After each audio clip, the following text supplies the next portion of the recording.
All right, friends, I am so excited for who you get to meet today. I'm sitting here with my new friends, Danielle Robay and Simone Boyce. You guys, welcome to Girls Night. Woohoo! Thanks for having us. Yeah, Stephanie, we're so excited to be here. Thanks for the invite. Is this girls' night in or girls' night out? In. Definitely in. Yes, it's comfy pants, it's sweatshirts, it's like good food, but it's delivered. Yeah, this is definitely girls' night in. I much prefer in, so Stephanie. thank you for that. I do too. I can do an occasional out. It's occasional. I'm mostly an in. You guys, tell us who you are, what you do, and a fun fact about yourselves. Maybe Simone, do you want to go first? Yeah, absolutely. Hey, everybody, I'm Simone Boyce. And for the past 15 years, I have been a journalist on a mission to call curiosity in, to connect the dots, and to tell the stories that bring us together. And now, at this stage in my career, I get to not only call curiosity in, but also joy and hope and inspiration as a co-host of the Bright Side podcast from Hello Sunshine. So cool. So fantastic. I feel like we are kindred spirits and like our podcasts are friends that haven't gotten to meet yet. It's like, you guys, everyone go check out their show. You're going to love it. You are a Bright Side bestie for sure, Stephanie. It's like I'm home. I'm really home. Simone, tell me a fun fact about yourself. This is the hardest I almost question. Forgot my fun fact. Everything will be easier from here, I promise. Okay, so first, I have to ask you guys a question before I share my fun fact. Okay, so you know those movies where someone ends up finding out that they have a long-lost sibling? Uh-huh. Okay, so that happened to me in real life when I was 19 years old. No, I found out that I had a brother that I never knew about. We grew up in completely different homes. We grew up, across the country from one another. He's in Philly. I grew up in Miami. But essentially he is my dad's son. And for the past, about 10 years, we've been on this journey of like building our lives together as siblings, which isn't always clear or clean cut. Sometimes it's a bit messy. But I just feel so lucky that I have this bonus brother. That might be the best fun fact we've had. That is absolutely fantastic and so cool, and also like sounds like it would be tricky and not clean cut. And I'm guessing there aren't that many rule books for like exactly how to navigate a relationship like that. Yeah, 100%. And I think there really wasn't a rule book for my dad too. Like when we found out, my dad found out too. So it's been a journey for us as a family, my mom as well. But I believe in the power of redemption. And I have really seen this redemptive arc through the story that my family has. It's not a normal or common story, I guess, although it feels like it is becoming more common nowadays. But yeah, I've just seen like, yes, relationships can heal. And yes, even if you messed up the first time, there is a second chance. And it's just been a beautiful reminder of the power of redemption. That's so awesome. That is so awesome. Thank you. Danielle, tell us who you are and what you do and a fun fact about yourself. I'm Danielle Robay. I am a professional question asker, I think. Mm-hmm. I'm an interviewer. I used to do entertainment news. I worked at like E! and Entertainment Tonight online, and really felt so pulled into women's spaces. Women's stories have always guided me. I remember somebody that I really love saying, follow your envy. And I remember looking on Instagram and like people were covering the Grammys or the Oscars. And I was like, I don't really care. But then there would be like the Makers Women's Conference. And I was like, I need to be in that room. And so I launched my podcast, Pretty Smart, which I always call a love letter to women with something to say, in 2021, I think. And it really helped shepherd me into some of these women's spaces that I've always wanted to be in and like build community. And then when this podcast, The Bright Side with Hello Sunshine came about, that's when I really felt like I was coming home. I wanted to be a part of Hello Sunshine for I would like to say my entire life, but it felt that way basically since it launched. I remember I have a text message where I told my mom, I really want to work with Hello Sunshine years ago, like right after Reese Witherspoon launched it. So that's sort of been a short version or a truncated version of my trajectory. But a fun fact stresses me out so bad, Stephanie. I know. I'm so sorry. This question is the worst, but like the best. It's not. It's so great. You know, I can't. It forced me into some reflection. A fun fact is Larry King was my mentor. So the King of Questions taught me how to ask questions. Man, what a mentor. That's incredible. Yeah. That is also a really good fun fact. Oh, thank you. Danielle, you know what's funny? If I may say one thing, Stephanie, my husband Michael reminds me all the time that I also said that I wanted to work for Hello Sunshine, probably about like 4 years ago, I guess. And I honestly forgot that I had sort of put this out there into the universe, but we were both manifesting this experience, Danielle. That's funny.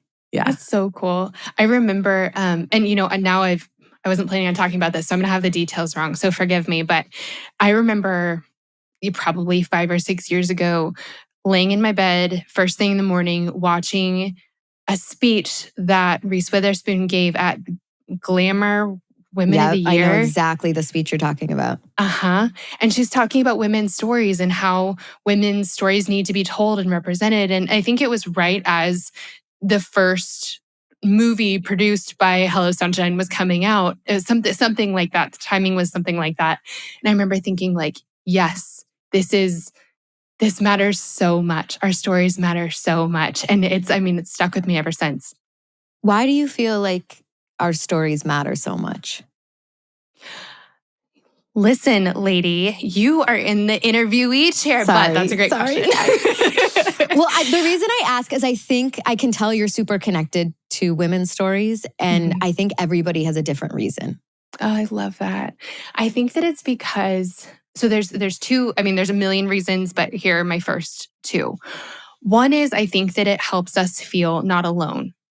And this may be silly, but like one of the things that I think is I think being a woman is so much fun. It's hard and it's hard work and we're up against a lot, but I think it's really fun. And I love that no matter who you are or how old you are, like you still can like go to the bathroom together. Like you get to go into rooms together and you feel more brave when you're together and you get to like be silly and laugh in the corner and like, pump each other up and then do something brave. Like I love this camaraderie and the fact that we really are so much braver when we get to do something together. And so I think that that's what hearing other people's stories does, is it reminds us that we're not alone in the world. It's the like heart and mind version of having a best friend linking arms with you when you do something scary. And then I think also I feel so connected to that. I agree. Yeah, and if right? I may say, I feel like that girl in the line at the bathroom energy is what I try to put out every hour of my life. I hate mean girl energy. I have zero tolerance for it. I always want to be the girl in the line at the bathroom, like giving you the woo, Yes. That is, yes. I could not agree with that more. The other thing that we talk about a lot on Girls' Night is that, occasionally I'll tell, people always ask, what do you do? And I say, I'm the host of a podcast called Girls' Night. And sometimes people will be like, oh, like, so you talk about nail polish and such, or, that's kind of the reaction they give me or the kind of face that they make. Yeah. And I'm like, what you don't know is that there are bad ones. There's mean girl energy in the world. And I'm like on a mission to destroy it all. It's so unnecessary. But when you're in a room full of safe women, there's no better place in the world.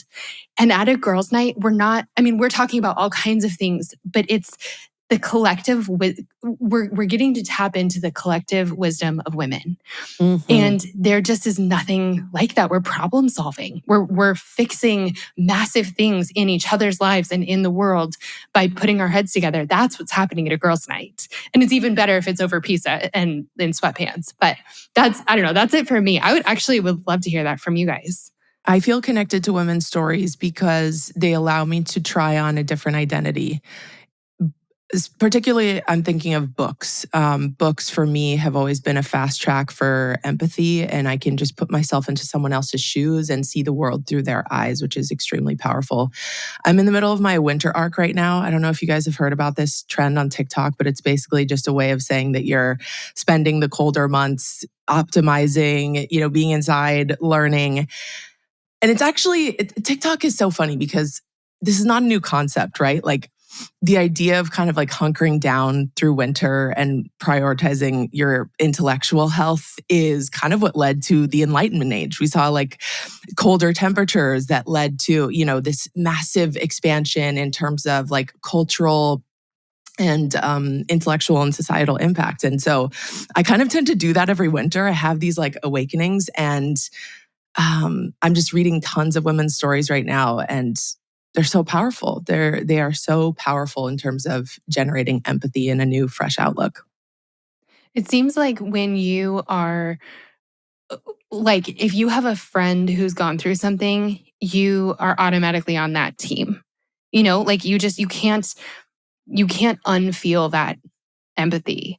And so I feel like that's what that is. When you've walked through someone's story, whether it's a book or a podcast or whatever, or, at a real life girls' night with someone, it changes you. It changes your makeup, and you can't, you're just on that team. And that's such a powerful place to be.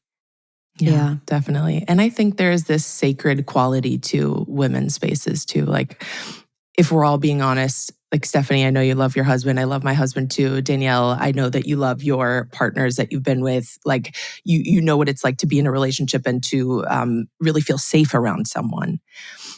But there is a specific kind of safety that comes with being in a room full of women, a safety to say what's on your mind, a safety to present yourself the way that you want to present yourself in a way that's not for the male gaze. So there's something, I always notice that palpable sense of safety and like this sacred rarefied air whenever I'm in women's spaces. Yeah. I think for me, women's stories give me courage. I think I grew up really uncomfortable with the mess of life. Like things, if you work hard and you make good decisions, things will just turn out right for you. That's, I think, what I was taught. And it's not the case at all. And so all of a sudden, I hit the mess of life. I had my heart broken. My grandfather passed away. I had family stuff that came up, and I did not know what to do. And therapy didn't really work. I signed up for a triathlon. That didn't really work. And like, I could not outbike my depression. So I started reading women's stories, and they saved me. Like Virginia Woolf and Toni Morrison and Glennon Doyle, and even like Eleanor Roosevelt and Hillary Clinton, just reading biographies and memoirs, like hearing about the mess of other women's lives made me feel so, to bring it back to what you said, Stephanie, not alone. I stopped feeling lonely about it all. And so I always say women's stories have guided me my entire life. And then I also think that there's like a galvanization around it too. Like there's a community aspect. And Gloria Steinem always says that every great revolution started with women in like a basement, a living room, or a kitchen, just sharing their honest stories, and somebody else being like, yeah, me too. Which I think is an interesting quote, because she said it years before the Me Too movement ever happened. And there's that the power of the Me Too, yes, like I experienced that also, is just so great. Yeah. Oh, I love that. I love that. I love the idea of women's stories guiding us for our entire lives. Yeah. You guys, I am so excited to have you two on the show for so many reasons. But earlier this year, I got to release a book, which was such a huge undertaking and exciting and scary and all the things all at once. But in it, I talk about this idea that I put a name to called the everything era. And it's this time in our lives as women where statistically we're making 80% of our most biographically significant decisions all like before, statistically it's before age 35. I would argue that that's gone up a little bit in the last handful of years, but there is this pressure to figure out who you are and who you're going to share your life with and what your family is going to be like and what you're going to do for your career and more and more and more. And we're doing this in front of an audience, and the audience has opinions about what we should be doing. And the opinions are different, but they're so loud and they're often conflicting. And it's been this way for those opinions have been there really for most of history. And so we're really kind of fighting an uphill battle in this time in our lives, the everything era. And like we talked about, I find that it's so helpful to hear other women's stories and what things feel like for them, because otherwise we think we're the only one going through the thing we're going through. And that makes it infinitely worse, I think, because not only are you struggling, but there's something wrong with you for struggling. And so since you guys have such a pulse on women's stories, since you guys have such a pulse on sort of like current culture and the conversations that are happening specifically for women, I wanted to ask you sort of to help us peek into the minds of other women and to tell us what you're hearing. And so I have to say, we're going to be painting with some really broad brushes here. Everybody's stories are different and everybody's struggles are different. But I just want to hear about some trends and like what you guys are seeing when it comes to different areas of life. And so that's kind of going to guide the rest of the conversation. Does that work? That's super interesting. Yeah, let's do it. Okay. So let's start with work. From y'all's own experiences, and from the perspective that you've gained from interviewing and interacting with so many women, what are some of the things that are happening in women's heads today when it comes to their work? What are some of our biggest worries and struggles and challenges when it comes to work right now?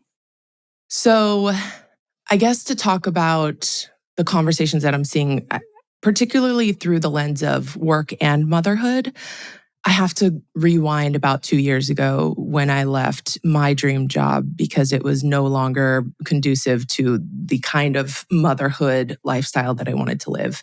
I left, I started my own company, I became self-employed, and now I have all the flexibility and agency that I wanted. And it took a while. I did take a pay cut, like a hit. I didn't make as much money as I was making for, I want to say about a year, but all that has balanced out now. And I only say that because I think we can kind of let that question of like the money be the thing that holds us up from creating the life that we want. But I've just found that like if the values are there and we lead with values, then everything else falls into place. But as I was really wrestling with leaving this dream job that I had worked, over a decade to obtain, I found a lot of solace and comfort in Mother Untitled, which is a community that was started by my friend Neha Roosh. And it's basically a community created for women who are stepping away from ambition for a season and leaning into ambition at home, leaning into family life. And she actually conducted this study that I found was really interesting. It's called the American Mothers on Pause Survey. And they spoke to about a couple thousand women, mothers. Some were full-time stay-at-home moms. Some had part-time work. Some were considering leaving their jobs in order to be more present at home. And the number one thing that stay-at-home moms are looking for in their next paying job is flexibility. I think that's like a really big thing. I think women are waking up to the fact that we don't have to do things the way that we told ourselves that we had to do it. We don't have to do things the way that society tells us we have to do it. We don't have to live our lives the way that even our mothers did it. So I think women are really like taking control and agency over their professional lives in a way that is really encouraging and empowering. Yeah. So that's one of the things that I would say that I'm noticing. I relate to that so strongly.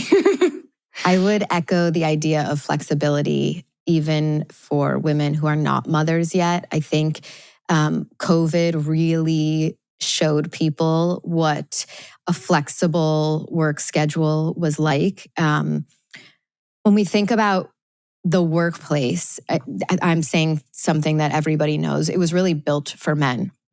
And so when we think about the fact that like about 68% of caregivers in America are women, it does not account for that labor and the flexibility needed to perform those caregiving duties. And what I think, just to echo that in the opposite direction, you see such a rise in female entrepreneurship because of the same craving for flexibility. And so I do think we're rethinking and reshaping what workplaces look like and what we're willing to put up with. I see a lot of Gen Z women saying, we're not really going to apply to those jobs that are inflexible. We're not even going to, if we go to a job and it is inflexible, we're going to leave. My brother is an accountant and he's 31. And when he had his sort of initiation at his firm, they had to offer, for his group, they had to offer like a, what is it called? Like a mixed work schedule, half at the office and half Hybrid. at home. Hybrid, thank you. Hybrid work schedule, because they could not recruit young talent otherwise. Like they had to make changes. And I don't know, it's pretty unbelievable to me. The flip side of that is I do think when you're younger, there's a lot of socialization and relationship building that does happen when you go to a workplace. Like I would say like the first 2 to 5 years of your career, it's super valuable to be at a physical space if that's something that works for you. But after that, we need to go get a manicure. When we need to get a manicure, we need to go to a doctor's appointment or help our sick kid when we need to do it. And I promise you all the work is going to be done. You know, I think that's the attitude everybody's feeling. Yeah. I think it's the difference between being treated as an adult and being treated like you need a hall pass or like a bathroom pass in school. Yes. Like, can I just go to the bathroom when I need to go to the bathroom? I will come back. I will get it done. That flexibility is so, I mean, something that my girls are turning 4 tomorrow.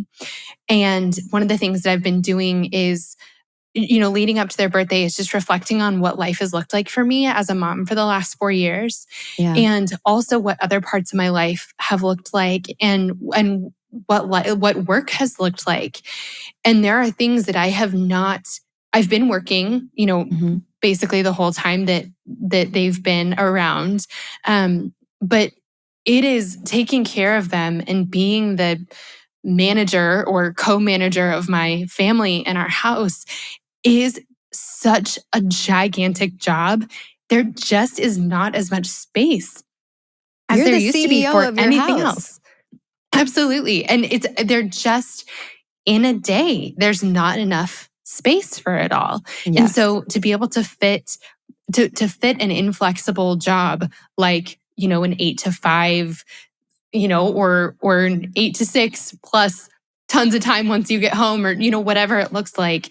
Like kids, my toddlers don't care what schedule I have or what's on my to-do list. They just don't. Their sicknesses don't work around it. Their school schedule doesn't work around it. School closures don't work around it. It just, they're two sort of opposing forces that you're trying to layer on top of each other, and it doesn't fit right. So you need one of them's sort of flexible, and you need the other one to be flexible as well. Well, I think what women are saying when we say we want flexibility is we want space for our desires to matter too. We spend so much time suppressing our own desires and wants in order to take care of everyone else around us. And I think it's time we wake up and listen to that inner voice and that desire and create space for it in our lives and in our schedules. And, this makes me think of a conversation that we had on our podcast, one of our earlier conversations. It was all about really dismantling this idea of the girl boss and asking the question, where do we go from here?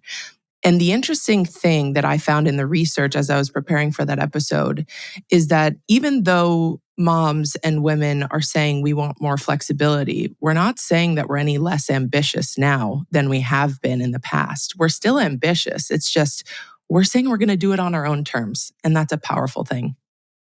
I love that. I want to ask you guys the same question, but when it comes to relationships, when it comes to love and romance and partnership, like how is, from y'all's perspective, like how is that going for women these days? And what are some challenges and common challenges and struggles that you see or hear about? For me personally, not great. I can't speak for all women.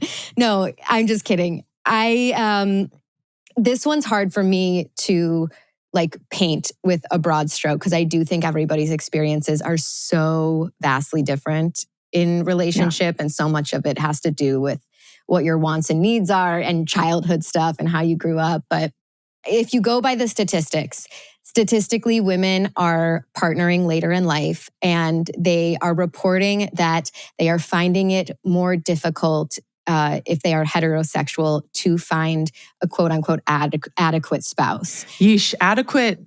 That's rough. Even just finding an adequate spouse. Adequate's not the word you're really dreaming of. Right. Well, more women are college educated than men in our country now.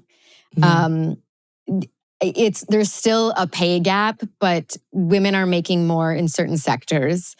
And so I think women are, here's my pulse. This is just what I think. I think women are are understanding or trying to figure out what they're willing to negotiate on, because we don't really want to let go of chivalry.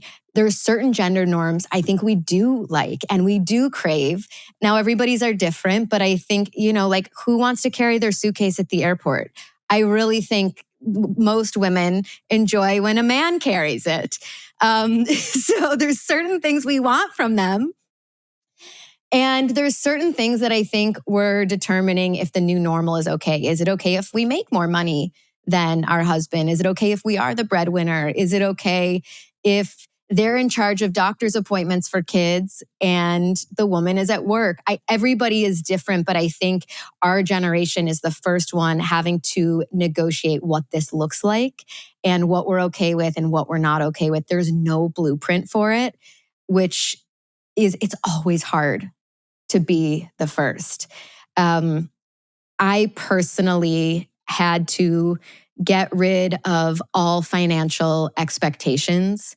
And years ago, I'll never forget, I was dating somebody who paid for everything, paid our rent, and he broke up with me. And I was in such a terrible emotional place. And then also, I'll never forget moving into my new apartment that I could barely afford, thinking I'm never doing this again. And so since I think I was 26, 27, I was I will never give up that control to a man ever again.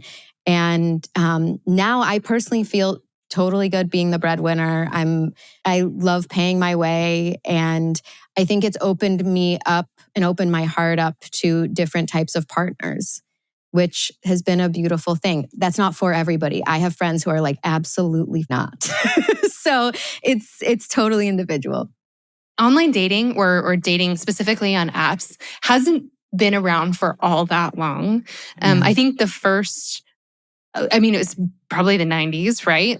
With the invention of the internet, that it got started. And I think that we're finally getting out of the place where there's sort of a stigma around it. Do you what is the dating app, website, online dating landscape look like from your vantage point now that it's been around for a minute? The last thing I read is that all dating apps seem to be down. People were not using them as much. I think particularly Gen Z has this want to meet in real life. I think they grew up, they're so extremely online that they want to have more IRL than URL nowadays. So I don't know. What I do think is interesting, I'm curious both of your opinions on. We actually had Whitney Wolfe Herd from Bumble on our podcast. And the whole idea of Bumble is the woman makes the first move. Now, I love the idea of going first in everything. I think we go after everything we want in our careers. Why shouldn't we go after it in our relationships? But I don't actually want to make the first move. Like if I'm on a dating app, I want them to say hi first. And that's a weird personal thing that I have. Do you guys, if you were to date today and be on a dating app, would you feel comfortable going first? I would, just because I think that there's this idea that guys have to be the one pursuing you. And Right. I get that. I think everybody wants some pursuit in their life. Everybody wants to be everyone wants someone to go for them. But I think that saying hi first, or asking for someone's number first, or whatever the first sort of connection point is, doesn't even if you're the one to initiate that doesn't mean that you're setting the tone for the rest of your relationship. I would never want to be in a relationship where it felt, and I have been in this kind of relationship where I felt like if I dropped the ball, the whole thing was going to crumble. Like I have to be the most sure about us. I have to be the most I don't know, invested. I have to be the most on top of things. Like if I don't, this is going to fall apart. That's not the kind of relationship I wanted to be in for the long term. But I think saying hi first, doesn't mean that, I don't think that necessarily sets the tone. Simone, what do you think about that?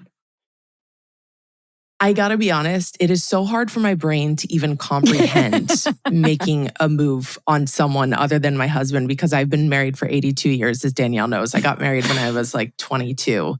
Christian child bride, essentially.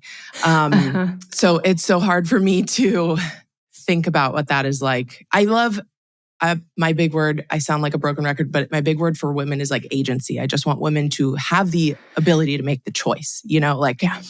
whether they make the first move all the time, sometimes having the choice, that's how you really win. That conversation that we had with Whitney Wolfe Herd was really interesting.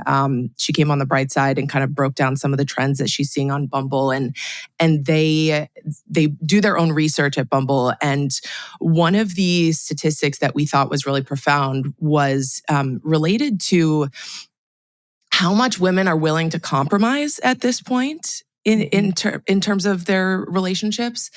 And they saw something interesting. Previously, there was a trend where about a quarter of the respondents on this survey said that they felt unworthy of having a partner. But now, a few years later, 40% of women surveyed say that they will only date people who won't try to change them. So they are really firmly standing 10 toes down on their own self-worth now, which, if this is a widespread trend even outside of Bumble, I think that's encouraging in the dating world. I love that. That's a great stat. I'm really, seriously. I'm really interested to hear what you guys are seeing when it comes to beauty specifically. We are so, I'm just going to leave it there. I want to know what you guys are seeing when it comes to beauty and the way that we think of our own image. And that can include body image too. What we see in the mirror, how much time we spend thinking about it, trying to change it, trends, anything. I just talk to me about beauty. Beauty is such a tough one. It is such a tough one.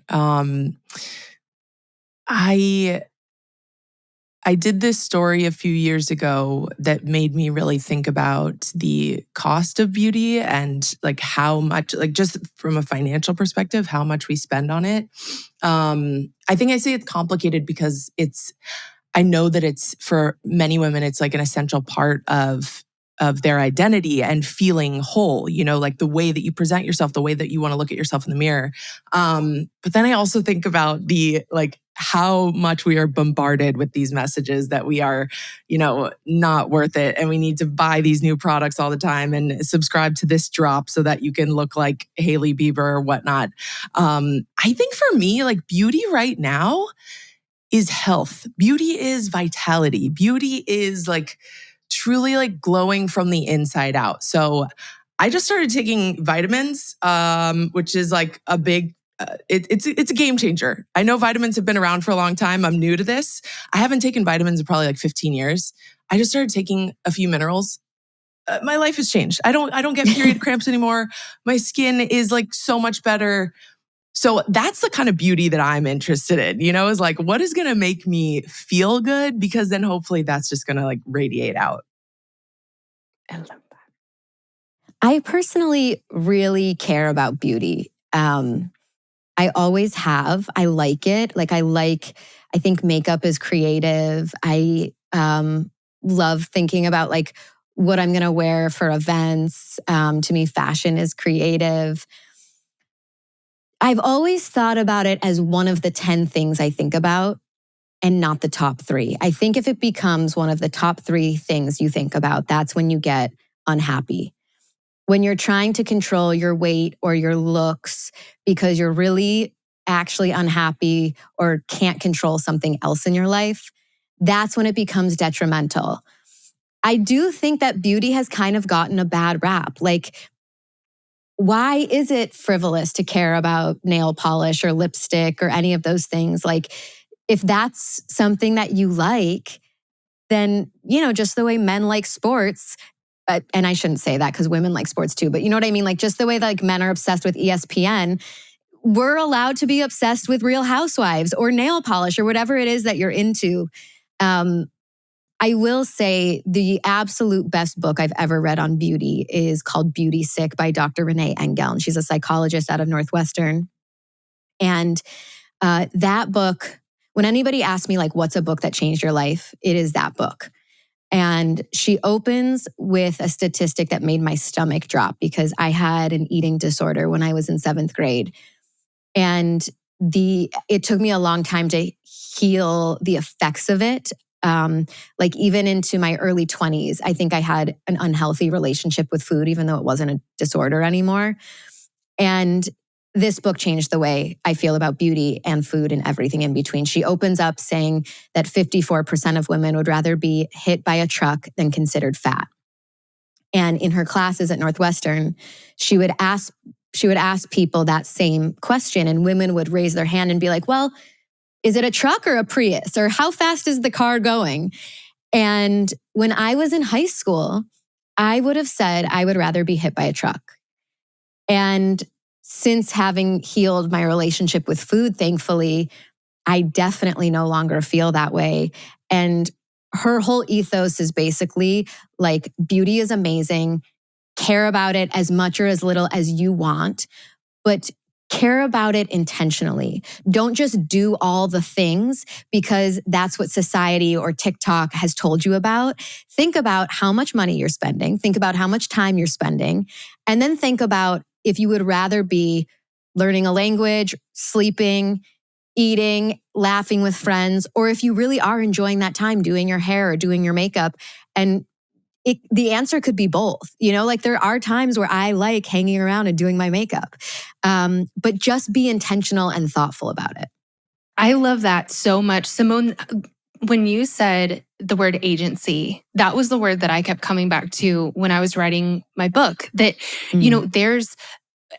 no matter who you talk to, there's going to be someone, everyone you talk to is going to have a different opinion about how you should spend your time and your money and what's important and what's not and what you should do with your relationships and whether you should be staying home or working or what job, whatever. There's so many opinions. And ultimately, the thing that's been so life-changing for me is realizing there's not one right way to build a life. It's, I am different from each of you. My circumstances are different from each of you. The things that I want are different from each of you, and they're different in different seasons. And so really, ultimately, it's up to us to exercise our agency and exercise the authority we have over our lives to make decisions about how we spend them. And what we're talking about here that was so revolutionary for me is that we're not talking about like something good and something bad. We're talking about something good or something good. We're talking about a good choice in blue or a good choice in green. Like we're the ones who have to deal with the consequences of the choices we make. We're the ones who are living this life. So how do we want to live it? And just doing it on purpose. I love how you said the top 10 things I'm thinking about, but not one of the top 3. That seems like a really good just question to ask yourself. And Simone, the thing that's been so changing for me is the economic question. Is like how much, because there's a girl that we had, a woman that we had on our show, Katie Gaddy Tossin. She's Money with Katie. She's so brilliant and hilarious. But she calls it the hot girl hamster wheel. And like that resonates with me so much that you get all the things done. And then a week goes by and then it's time to do it again. And it just is this never ending thing. And I'm like, how much time does that cost you? And how much money does that cost you? And at the end of the day, are you going to be happy that you spent your money there? Sometimes the answer is yes. Sometimes the answer is no. And it's a question worth asking. Yeah, I think about this a lot, honestly. And when you do look at the financial toll of, what we spend on our appearance, beauty, wellness, all that stuff, it amounts to somewhere between $100,000 to $250,000 over the course of our lifetimes. My question about that is the compound effect. Like, if you, whether it's $100,000 or $250,000 over the course of your lifetime, like, what else could that money have gone to? Yes. And that is the question that I think about. It's like, okay, what if I invested that money? What if I used that money to start a business? And it's not like it's like you were saying, it's not like there's anything wrong with choosing, beauty products and trips to Sephora. But it's worth the question. And we actually just interviewed a menopause researcher today who said something that I think is so applicable here. She said, if you, the only way to change is to measure something. So you have to be able to measure it first before you can change it. And so I think it's just a good exercise to like measure how much mental spend is going to beauty, how much financial spend is going to beauty, and then make the decision that aligns with you. Yeah. Totally. One thing I learned from Gen Z is they call it beauty autonomy. I love that. You get to decide. Mm-hmm. I feel like it all comes back to that. I could talk to you guys forever. The last question I want to ask you, though, is what is the best piece of advice you each have received? Something that just like you'll never forget. There's been so much, but there was a mentor who really helped me whenever I was deciding whether I was going to walk away from my job to be with my kids more. And she just said, you can never go wrong choosing family. Like you'll never regret that decision.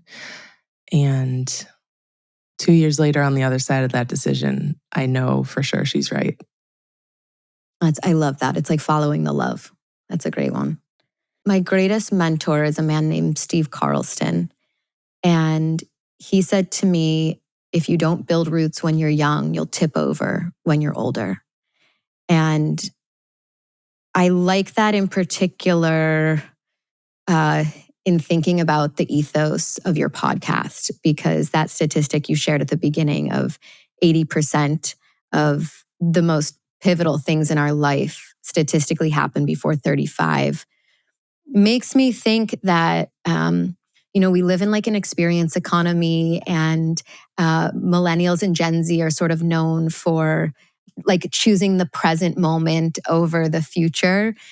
And while I think there's some beauty in that, I really believe in the idea of longevity, and that requires sacrifice, when you are young. People do not want to, and excuse my language, I don't know how to say this better. They don't want to eat. And I get that.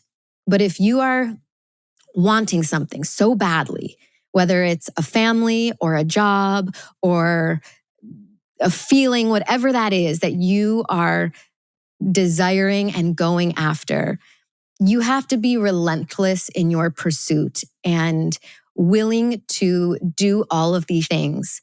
And I think it's about a 10-year period. If you can make it through 21 to 31, and that's sort of the 10 years I think of, and eat during those 10 years, I can almost guarantee, aside from incredible life events that could take a turn, that you will find success.